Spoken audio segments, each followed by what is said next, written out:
جس دن اللہ نے آدم علیہ السلام کو اتارا اسی دن شیطان بھی آیا، دونوں کی دعوت چلی۔ شیطان کی دعوت پہ قابیل نے لبیک کہا اور آدم علیہ السلام کی دعوت پر حابیل نے لبیک کہا۔ دونوں بھائی ہیں۔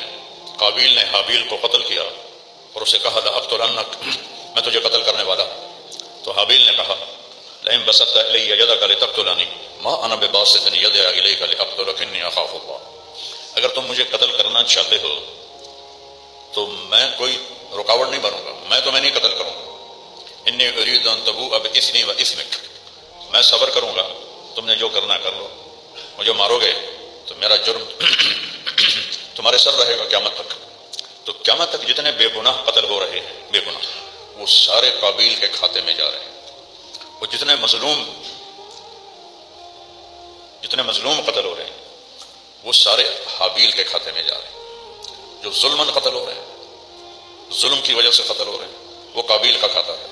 جو مظلوم بن کے قتل ہو رہے ہیں وہ حابیل کو اس کا اجر جا رہا ہے کہ وہ پہلا مظلوم تھا جس نے کوئی احتجاج نہیں کیا اور اپنی جان کو پیش کر دیا۔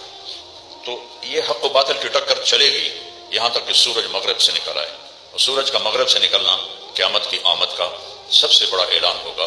اس کے بعد اللہ اہل ایمان کو موت دے دے گا اور دنیا میں صرف کفر باقی رہے گا، چونکہ میرے نبی نے فرمایا جب تک ایک شخص بھی اللہ کہنے والا رہے گا قیامت نہیں آئے گی۔ لفظ اللہ میں اتنی طاقت ہے، پورا کلمہ نہیں پڑھیں گے، اس زمانے کے مسلمان کو پورا کلمہ نہیں آتا ہوگا، صرف اللہ، ہمارے باپ دادا پڑھتے تھے، ایسے میں پڑھنا ہے اللہ۔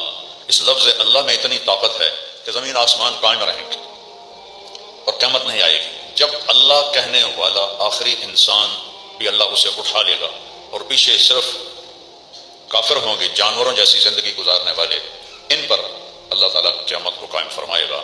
مسلمان قیامت نہیں دیکھیں گے۔